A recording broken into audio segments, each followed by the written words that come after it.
Hello, and welcome to The Confident Commit, the podcast for anyone who wants to join the conversation on how to deliver software better and faster. If you're looking to build a trusted ship, tune in, let's confidently commit. You're listening to a bonus series all about AI. I'm your host, Rob Zuber, CTO of CircleCI, the industry leader for all things CI and CD. Today, I'm joined by Louis Menelaus from Coding with Louis, which you may be familiar with on one of many different platforms. I've primarily seen it on YouTube. And I'm going to let you tell us a little bit about it. But first of all, Louis, thank you so much for joining me here today. I'm super excited for this conversation. Yeah, thanks for having me, Rob. Coding with Louis, it's just a channel where I help inspire developers by creating lots of different content around making viral video ideas, talking about the latest in tech, comedy as well. There's a whole bunch, but that's the overall end goal of my channel, is just to inspire developers in any way I can. Yeah, I love that. And, I was saying this just a little bit before we started. I learned software development, let's say, in a very different time. There wasn't a lot of video content, for example, to watch and learn from. And so I'm super curious if you could, give just an overview, or maybe not an overview, but like a quick intro to how you think about people learning today. Like, what is it that makes this kind of intro, beginner, inspiring content really valuable and really popular? Like, what is it that people are tuning in to get? I think, so for me, because I started when the video trends were coming in. So people were starting to post tutorials, and because there just wasn't a lot of stuff out there, you would just go on and watch it. Like, it wouldn't be hard. There wasn't a lot of competition, I guess you could say. But now, we have such a saturated market full of content that you have to find a way to diversify yourself. And I think for kind of like where my niche, where like more beginner or whatever it might be, is that you have to also be a little bit entertaining. You have to give people a reason to want to click and then watch throughout the whole thing outside of just the pure value part. It's almost like you have to have multiple aspects of it. So I think that's how people learn today, is just through also being entertained. Our attention spans are so much different now than it used to be. There's too much content out there. So you have to like really make sure that the viewer is, thinking that this is a worthy click into it. So that's how I always kind of position my content. Got it. I think that's particularly interesting. I mean, we're talking a lot about AI in the industry in general on this podcast.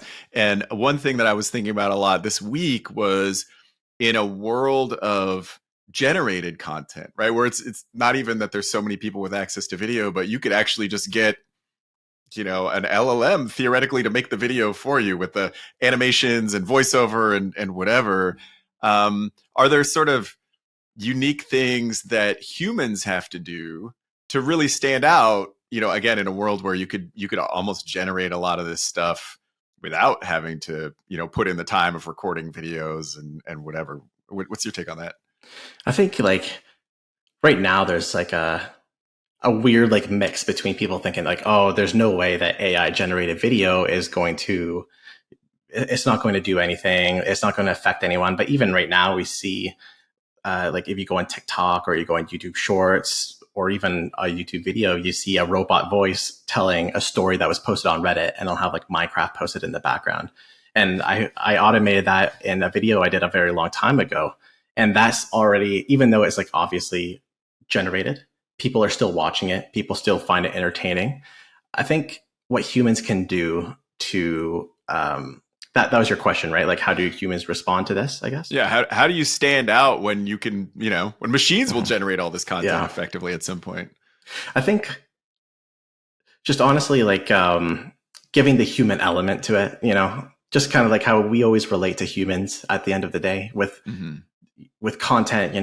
You want a human to be telling you it. You want a human to be able to understand maybe the pitfalls that it comes, or like when it comes to content, you want a human's reaction that you can relate to. I don't think that's possible with AI. I know they can replicate it, but it will feel kind of fake, as well as, I don't know if AI robots are going to be able to pick the best idea out of 100. It would just execute all 100 of them, right? And then maybe at a automated pace. So I think just adding the human element to it is the best way to move forward with this whole AI content being generated. Yeah, I love that notion. I'm fascinated. I mean, I have no Mhm. answers. I'm fascinated to see over the next many years, like what is it that we realize about the human element? Like, what is it that we recognize as being truly human that sort of, separates us? And I think that'll be just fascinating to explore. If we go from the other side for a second, so, you're introducing new developers to, technology concepts, helping them get off the ground, helping them get excited and inspired. And obviously in the last year, the topic in technology has been generative AI, has been AI on the whole. Like, it's really, blown out into the limelight, if you will. How has that changed the sort of interest of your audience? How has it changed what people are focusing on in terms of what they're trying to learn right now? Hmm. It's so interesting. I mean, developers are very cynical, as you probably already know, they're very cynical. And so the whole hype and marketing behind AI, there's a lot of skepticism towards it, and reasonably so. Everything's adding their own version of AI into it. Um, but I do think people are enjoying kind of some of the more fun value that you get out of it. So maybe the AI tutoring that you can get from ChatGPT, I think people are very much excited about. I think people are very excited about the new kind of revolutions that are coming. I feel like I was just gonna say this from the videos, but did you see the new Meta model that makes the videos? It makes the AI videos. It's like a much better one. It just came out the other day. It was so cool. So things like that. But I think as well, I think it's just introducing a new world for developers to kind of learn code, I guess you could say as well, rather than having to automatically just read through documentation and then not learn anything potentially. That's sorry, that was your question, right? Yeah. Yeah, I mean, like, I guess there's so many facets, right? Mhm. I mean, absolutely, there's marketing hype, right? And like everything is different now. It's not necessarily different now, but it's definitely changing. And that could be the tools that I use, right? Coding assistance and sort of those sorts of tools. It could be, what do I need to understand to build a product in the future that's based on, more AI than pure code. Like, I think all of those things are fundamentally changing what it means to build software. And so, at a time, if I was coming Mhm. into the industry at this time, I mean, it's hard to project myself into someone else's shoes, but I would imagine that Mhm. would be very confusing, to say the least. Like, should I be learning, the fundamentals of software development? Is that even going to be a thing, 5, 10 years from now? So I'm curious what's Yeah. playing, like, you're putting out video with all different kinds of content. Are people, you already talked a little bit about cynicism. Are people excited about that stuff? Are they Mhm. ignoring that stuff? How are they thinking about it? I think, yeah. So it's definitely, yeah, it definitely is a mix.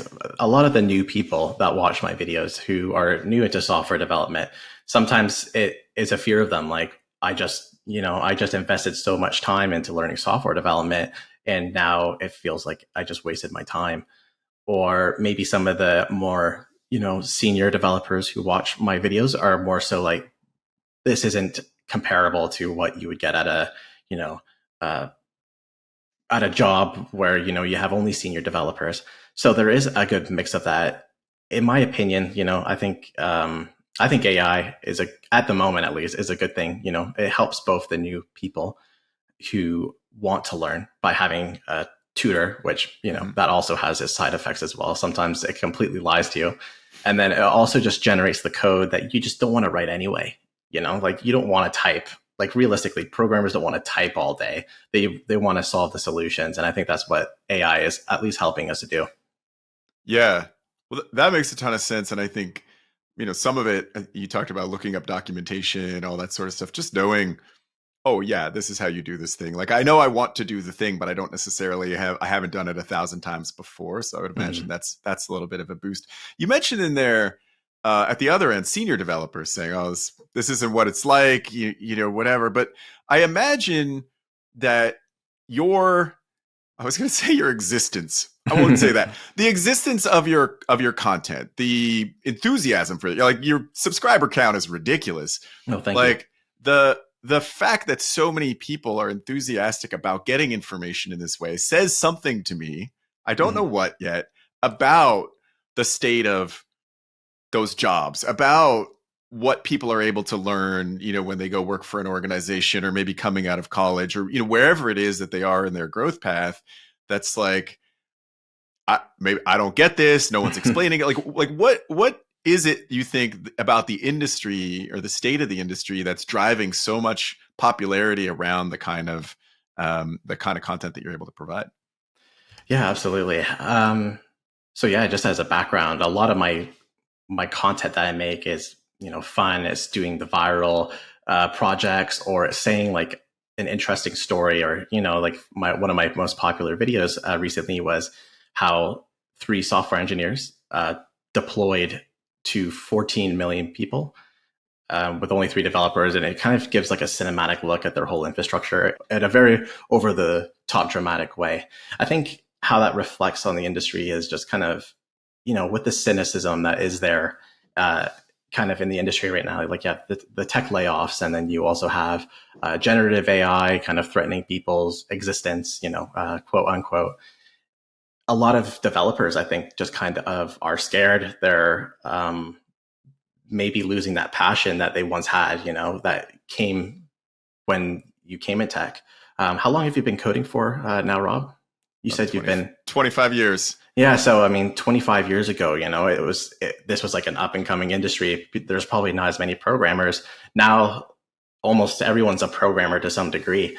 So I think what my content does is it just helps inspire people to kind of realize, oh, this is why I like coding, or this is the Mm. reason I got into it. Um, Whether that was in you at one point, or it's just now getting into you now.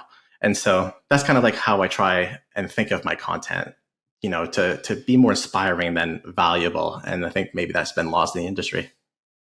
Well, I wouldn't underestimate the value of what you just described. I was going to say Oh, undervalue it. Like, I do think learning is a struggle, regardless, right? mhm. And some people, I happen to love the struggle of learning. Like, I when I get good at something, I usually try to do something else instead, so that I Yeah. can struggle more, right? Like, but not everyone does. And it's, I mean, when I do it, I'm always seeing the progress, right? Or I see, oh, I was able to take a step forward. And I think, to your point, knowing why you're doing it, remembering what it is that inspired you, that connected you with this idea, that got you excited, like, I'm solving problems for people, or I'm learning this interesting thing. When it just becomes grinding through, math, or semicolon placement, or whatever these things are that just are really aggravating when you first start, and then eventually you don't. I mean, voice from the future, all that stuff gets really, really easy. And then you have different problems, but like getting through each of those stages does Yeah. require some inspiration, some entertainment, some reminder of like, oh, right, this was the goal I was trying to get to, and I'm still excited to do that. So I think, I think that's awesome. And I do think, to your point, that's probably not what we do every day at work, right? It's often like, Mhm. no, we got to get this thing done, right? So you got to learn this right now, versus Mhm. maybe a more casual, relaxed, I'm Like learning at it, your but I'm own pace also, type of thing. Yeah. yeah. And I think there's probably some pressure. And I will say, like, you've commented on AI taking people's jobs, or, why did I get into this, or whatever. Like, the only other thing I could say there is, I got into software without studying software. Mhm. And ultimately, having a foundation of curiosity and interest in learning will serve you well, regardless of how our industry changes. So, like, yes, you need to learn how to do the job a little bit today, but more importantly, get excited about adapting, about learning, about all these things if you bring that curiosity. And again, I think you're inspiring people's curiosity. If you bring that curiosity, then, there's lots Yeah. of opportunity, regardless how this And I think there's a how this ton of changes. like, and like the thing with, AI too is that, with the future of it, right? Like if we're talking 15, 20, maybe even less years out, I think no matter what, there's going to be software developers, because even though these AI can generate the code that we want, there's still so many implications of that itself. So I've said this in a video I did previously, but a lot of the times even if, let's say, it's mostly AI generating the code, well, we need humans to make sure it's secure, I guess you could say, because at the end of the day, the only thing that's kind of at stake is human beings when it comes to security. Like, we're the ones that are vulnerable, at risk, right? Like, a computer doesn't have feelings yet. So we don't know, like, they can't be hurt. They can have their social insurance numbers stolen, their credit card numbers stolen, but we do. So I think it's on us anyway at the end of time. So the software developers who learn now will have a huge advantage even later on. Yeah, that totally makes sense. I would agree. I mean, I think a lot's going to change. Absolutely. I don't think that means software developers go away. I'm sort of air quoting, and most people don't watch the video, but the practice of software development, I mean, I'm air quoting software development because that we might not even call it that anymore. I've started using the expression product builders. Like, we might be combining different pieces, a Prompt model, some engineers. software. I'm not ready to buy in on that trend quite yet. It's a small part of what you'll do, but like, ultimately, and the reason maybe I don't buy into that is you take all these tools in your toolkit, and we're adding new tools to the toolkit to build customer value, end user value. I mean, maybe people aren't paying you, but you're building things that people want to use because it's going to impact their life, right? Whether it's a tool they use for work or how they get, how they commute, whatever that might be. Those things, ultimately, you're doing that because you want to add value, you want to create value for people. And so thinking of it that way versus my job is to type lines of code into an editor, I think frees you up a little bit to be curious about how this evolves, about how you play a role in that. And I would say if you understand the fundamentals of software, you're going to do really well as this stuff evolves. So we talked a little bit about how it can help you, about people growing. Do you think there's anything that's like fundamentally more challenging now as an engineer? Like, I think we talk about developing core software capabilities. Does that get easier when this tooling is helping you, or is helping you, or does it get harder in the sense that you're sort of skipping past the grind of learning, if that makes sense? I was just going to say that I found, for me specifically, I mean, my requirement, because I used to be like a software developer before I got into making videos. Now my job is to make software for my videos. So a lot of the time it's in a tight software development cycle. So for me, I've been using generative AI to help me get to my end goal a lot faster, but it has definitely stunted my attention span a little bit, because to me, I'm like, rather than reading through the documentation like I should do, I just go to ChatGPT, let it lie to me about 5 or 10 times. And then that's when I discovered, all right, I'll just read through the documentation. But at that point, I wasn't even ended up faster. So I think as time goes on and you use it more, the more you rely on it.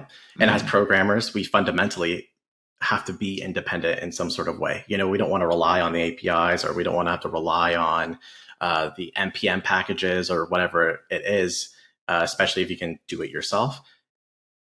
And so with ChatGPT, I think it's just kind of following this philosophy of relying on something, and then it ends up biting you in the butt later on.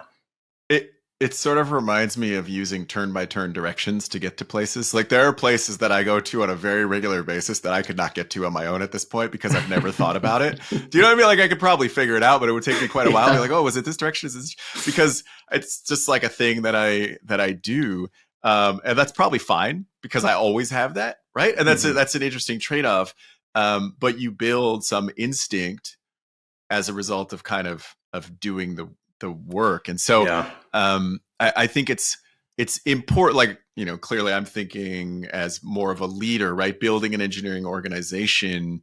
How do I ensure that new folks joining are getting the information they need, or are learning the tools that they need?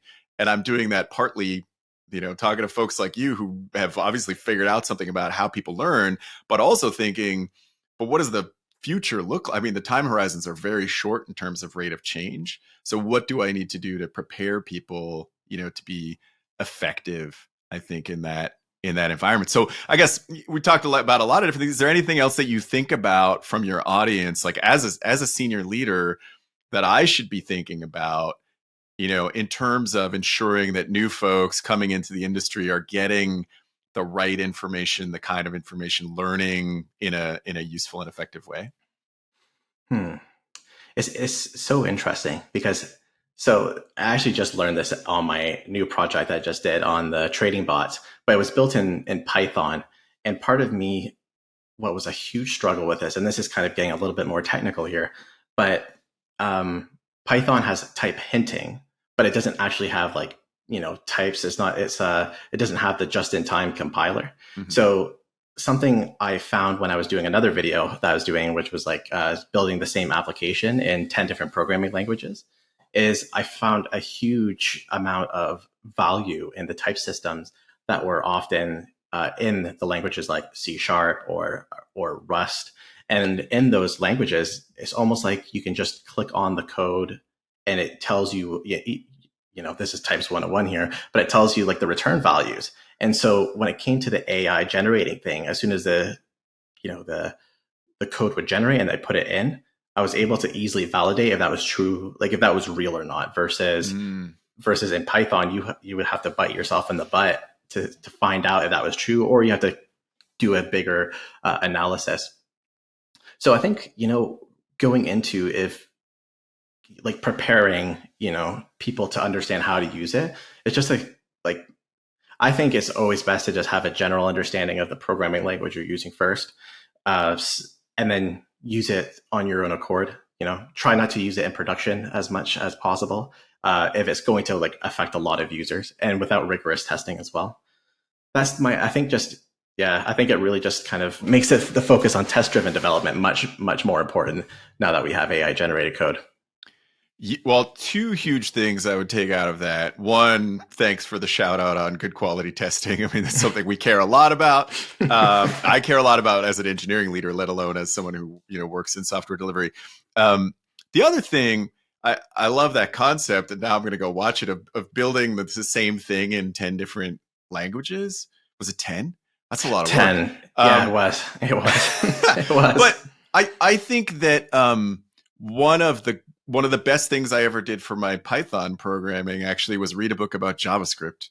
One of the best things I did for my C programming was learn Java. Like each of these models, or I guess like each language brings a set of opinions, and those opinions, yes, you can have like flame wars on the internet all day long about which is right, but each one is a set of trade-offs, right? And engineering is about trade-offs, and thinking about, honestly, being able to think about trade-offs will make you a great engineer, number one. So like just that is super valuable for folks.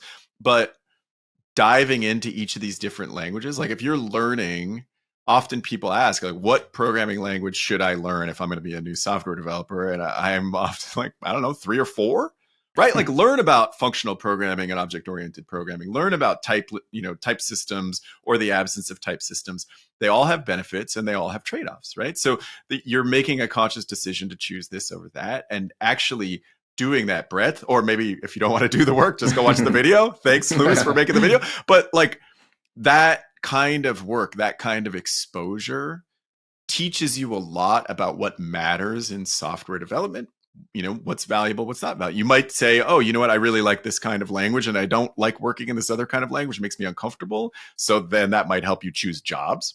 But more importantly, I think it's going to give you a lot of influence in kind of input on what matters in building software and good ideas. I mean, I bring ideas from other languages into whatever language I'm using, kind of within the constraints of whatever the idiomatic approach is. But having that exposure will help you be better, I think, in any programming that you're I think do. once the ChatGPT, once the models become smarter at implemented code and then looking through it, making sure it works, I think then the question of like what programming language is going to be a little bit easier to answer, because everyone's needs are different, right? Like the reason I choose Python is because, similar to what I said before, is I'm just on a tight schedule. And like in Python, you could crank out an application in like a day, like even less maybe, right? Mm-hmm. You can get it done really, really fast. And that's why I like it, because I just, I edit videos, I write videos, I write scripts, like, Python and actual scripts. So it becomes pretty hard. But for some people who want to maintain a big code base, is Python the best option? I don't think so. But I think eventually when AI starts to become smarter at generating this code, it's going to be a little bit easier to just choose anything, because eventually those will generate the right code for you. Yeah, well, I will say, one, I do the same when I'm trying to do something quickly. Often Python is a tool that I reach for because I'm not thinking about robust scale, error handling. I'm not necessarily doing that all the time. And I would actually imagine that for the purpose of presentation on a YouTube channel, it usually looks simpler. Like a lot of the stuff is off to the side, baked into libraries so that you can focus on the core concepts, versus, somewhere amongst all this error handling code and robust and resilience, whatever is the thing I'm trying to tell you right now. So I think that's super interesting. I will say, you just sparked this thought, and I don't know quite where it's going, but as AI advances, and if we continue to use AI to generate human readable code, which is a big if, and the time horizons are fascinating and all those other things, we might end up optimizing the language to be equally appropriate for AI generation and human consumption. Right. And I'm not talking about XML because we all thought that was good for both, but it was good for neither. It was impossible to work with and impossible to read. Yep. But is a type system better in AI generated code because the machine can produce more, is like more tokenizable or whatever that might be? I have no idea, but I think that's a really interesting thing to think about. You've inspired this whole train of thought, which I will not bore you with right now, but I think it's really interesting to think about, like, how do we intersect over the same code base, right? Yeah, and it's funny, because I'm not an AI engineer like whatsoever.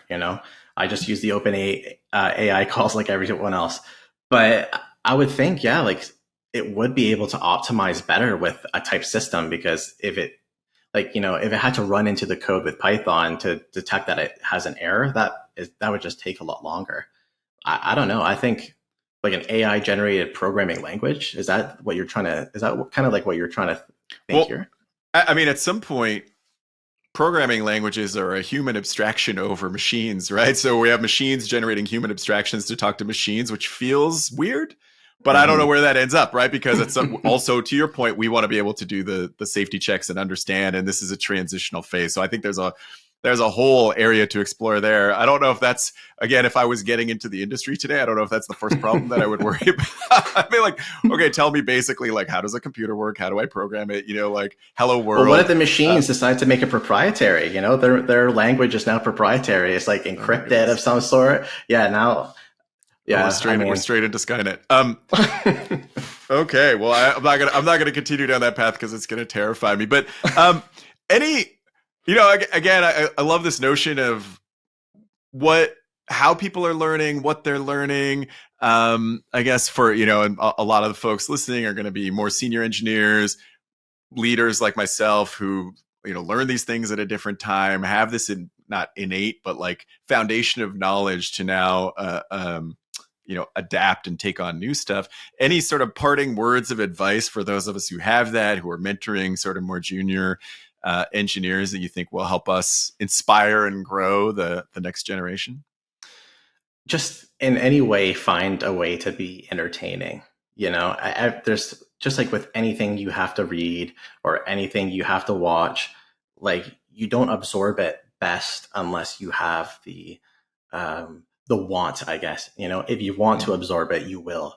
And so by finding a way, even if it's just with like little diagrams, they don't even have to be good, finding a way to convey it through a story, even if that story is super simple, right? Like, if you're talking about deployment methods, shout out CircleCI, you can do like give a story of why Bob broke production, right? And why that's bad. That's more entertaining than run this command and do this, and that will help inspire people more. That will help inspire people more. And I think just finding a way to be entertaining rather than it just being boring. Well, sage advice. I will say connecting through stories is a it's not new to this generation of humans. It's No. like humanity over time, right? That's how tales, lore, bards, like pick a thing. Oh, Bard is like not the Google AI platform, but rather like, right? That's how we've always communicated and connected. That's how we talked at the beginning about standing out as a human. That's how we, build human connection, right? That's the human element that you're talking about, is our ability to tell personal stories and really connect on that level. And connecting with another human, then creates the environment in which to learn. I think you've really, you're onto something. And again, your subscriber count says that you're onto something. Oh, thank you. And I guess the other, if you can't figure out how to tell great stories, dear listening engineering leader, just get your folks to go watch Coding with Lewis and learn some things for themselves. Well, Lewis, thank you so much. This has been really, really entertaining. I love this fresh perspective. And thanks to everyone for listening, for tuning in on this podcast. If you like it, if you like what we're talking about, subscribe on your podcast provider of choice. If you want us to talk to someone in particular, find us on Twitter at CircleCI. And Lewis, thanks again. Thanks so much for taking the time to join me. Thanks for having me, Rob. If you like what you heard today and want to learn more about building, testing, and delivering AI-enabled software, we've gathered all our best resources and tutorials into one place. Go to circleci.com/AI-ML to explore and start learning.